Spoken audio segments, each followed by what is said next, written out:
कोई घर में गाय को रखना नहीं चाहता, जबकि जिसके घर में गैया होती है गोविंद उसके घर में बिना बुलाया बैठ जाता है आकर के, क्योंकि उसका एक नाम ही है गोपाल। एक नाम है गोपाल। गोपाल जो गैया को पाले वही तो गोपाल है ना। पहले गांव में मकान बनते थे। गांव में पहले मकान बनते थे। चले तो यार भजे एक जने के तो आओ कही तना तो सोचो मन से।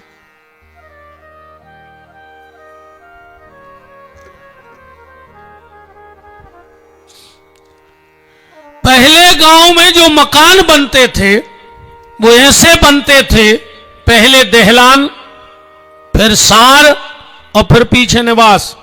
ऐसे ही बनाते मकान, पहले दहलान, बीच में सार, पीछे मकान। अपने बुजुर्ग हमारे सयाने बड़े दिमाग से चलते थे, पढ़े लिखे कम होते थे पर उनके जीवन का तजुर्बा बहुत होता था। उनका जीवन का तजुर्बा बहुत होता था। हम कई बार वो सार में से निकलते तो पांव में गोबर और गौमूत्र लग जात तो 1000 बीमारी से लड़ने की ताकत शरीर में आती। अब अपन ने गिरा टाल्सों पे गोबर तो लिपता ही नहीं है, अब तो आदमी टाल्स लगवा रहा हो। जी पता है कौन कौन लग रहा है? बूढ़े आदमों गुटनिया लेके नहीं हो सुसरा के छिपकुली से गिर मार जाओ सुने सेवा करने ने खुशामत करने कहीं कहा कहीं बाबा फैसा लेके मार गाओ।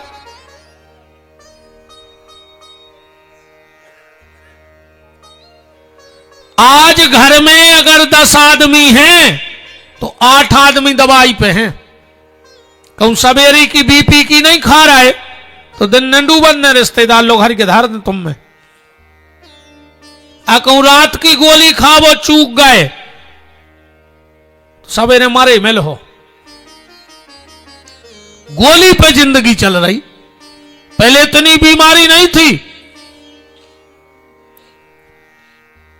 आज आदमी मकान भी बना रहे सो सामने की देरी नहीं लगा रहे। बताओ कोई देरी लगा रहा हो? चौखट के मकान ही नहीं बन रहे। अब देरी नहीं लग रही मकान में, काहे? भगवान ने कही रुक जा, तुमने घर में देरी नहीं लगाई, न तुम्हारे बीमारी में देरी लग है, न तुम्हारे अस्पताल जाए में देरी लग है, और न तुम्हारे मरे में देरी लग है। जब तुम्हारे घर ही में देरी नहीं है तो भगवान काय में देरी लगाए तुम्हारे? तो हमें तो जा बताओ। पहले यहां पर याद हुई है दीपावली की रात में गांव में जो विश्वकर्मा जी हरे रहते वे खिलिया ठोक वे आते देरी में आते। अब आदमी के विश्वकर्मा जी हरे खिलिया नहीं ठोके, अब वे खिलिया लेके आई जाए सुखा तुम्हारी खपार गया में धर दाए।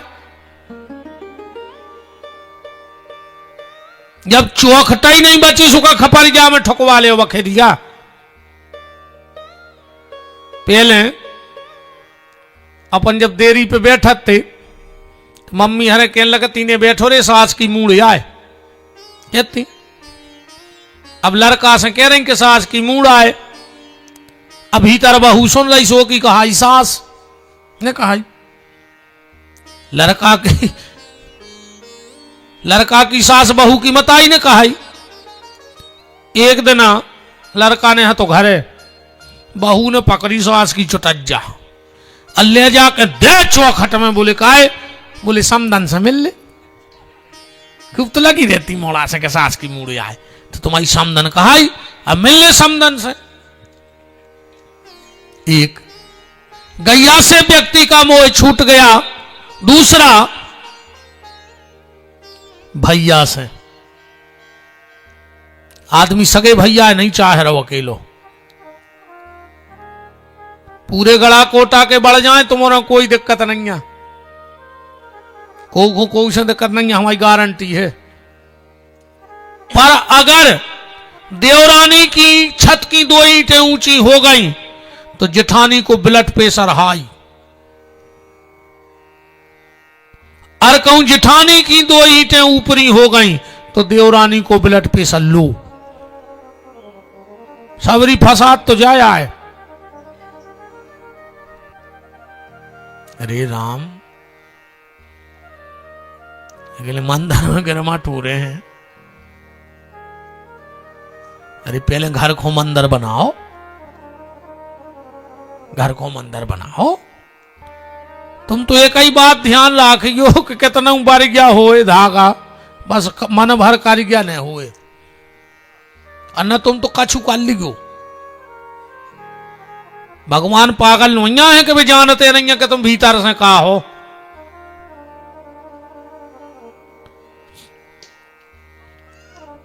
तो सबसे पहले गैया, दूसरा भैया।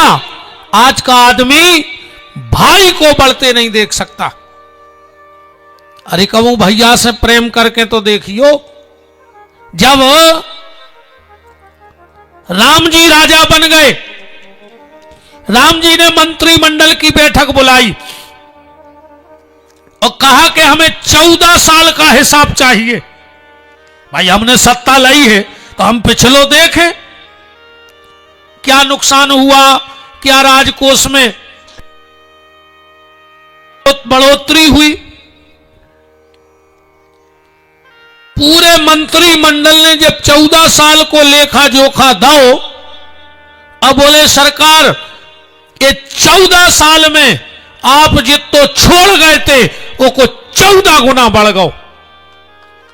जितना आप छोड़ गए थे उसका 14 गुना बढ़ गया। राम जी ने कहा भारत इधर आओ, तुमने किसी निर्बल राजा पे अत्याचार तो नहीं किया, कहां से बढ़ गई इतनी संपत्ति कि 14 गुना बढ़ गई। अब भरत जी हाथ जोड़े खड़े, भरत हिसाब दो। भरत जी बोले हम हिसाब कायदा है,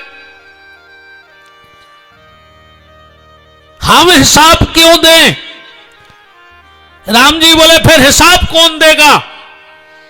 भरत जी बोले अयोध्या का राजा हिसाब देगा, जे को 14 साल राज्य करो हुए वो हिसाब देवे। हम तो नंदीग्राम में रहे। बोले फिर राज्य किसने किया।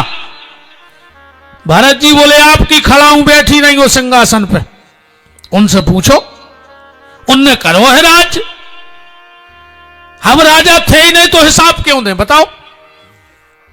जब हम राजा है ही नहीं, राज्य तो आपकी खड़ाऊं ने किया है। राम जी बोले मेरी समझ में नहीं आ रहा है कि 14 गुना कैसे बढ़ा। वशिष्ठ जी ने वो जवाब दिया, बोले राघव मैं बताता हूं कि ये संपत्ति 14 गुना कैसे बढ़ गई। बोले कैसे।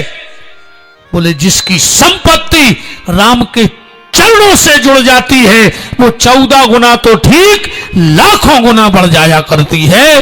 तुम्हारी चरणों से जुड़ी है अयोध्या की संपत्ति।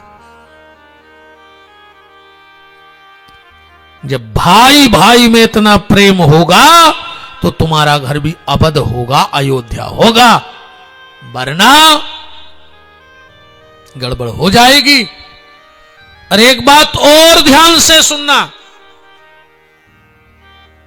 एक बात और ध्यान से सुनियो। अपन तो स्वभाव से लाचार हैं, बिल्कुल सांची सांची बोल हैं। हमारी कथा गड़ा कोटा को ठंडो पानी नोई कि जो को भी पी जाए, बिल्कुल खोल अच्छा आए फूक फूक के पीने पर। हाँ विपिन बिहारी की वाणी बिल्कुल खोल अच्छा आए, गट्ट गट्ट करके नहीं पी सको, सोचने पर है हर घूंट पे कि पिए के नहीं पिए। खोल अच्छा आया बिल्कुल कान में कूण सो खचात है। तो सबसे पहले गैया, दूसरी भैया और तीसरी मैया। मां बाप से भी आदमी को मोह खत्म हो जा रहा हो। बिल्कुल बूढ़े आदमी को कोई संगे रखो ही नहीं चाह रहा हो। अब तो सरकार लिखे हम दो हमारे दो, बहुदद्दा को घर से निकाल दो, भगा दे। चार को तो परिवार ही बचो, चुंटू मुंटू मम्मी पापा। बूढ़े आदमी को नहीं रखो चाहे रहो। चिंता न करो, कलयुग आए, ये तो बिना भोगे को नहीं जा सके, इतना ही सब है। और इतने पे ने खुल रही हो तो एक बात और सुनो, गैया के जब बच्चा बचिया होते, गैया के जब बच्चा बचिया होते तो की आंखें कितनी देर में खुल जात? तुरंत खुल जात कि नहीं खुल जात? बिलैया के जब बच्चा हो तो की आंखें कितनी देर में खुल जात? 7 दिनों में। कुत्ता कुतिया के जब बच्चा हो वो की आंखें कब खुल जात? 9 दिनों में। बच्चा बचिया की तुरंत खुल गई, बिलैया की 7 दिन में खुल गई, कुत्ता की 9 दिन में खुल गई, और अपनी मरवेनो नहीं खुल रही, अपनी अबेलो नहीं खुल रही। कि भगवान बैठो है एक एक पल को हिसाब लेवे, बैठो है कि नहीं बैठो? राम की अदालत में होत ना गवाही, राम की अदालत में होत ना गवाही, चल है जमानत न कट है फरारी। राम की अदालत में होत ना गवाही, चल है जमानत न कट है फरारी। कोड़ी संगे न जे है खजाने से, हंसा उड़ जे है कोनो बहाने से। मरघट पे जाके जमा दई लकड़ियां, चिता में घर वालों ने धर दई लुघरियां।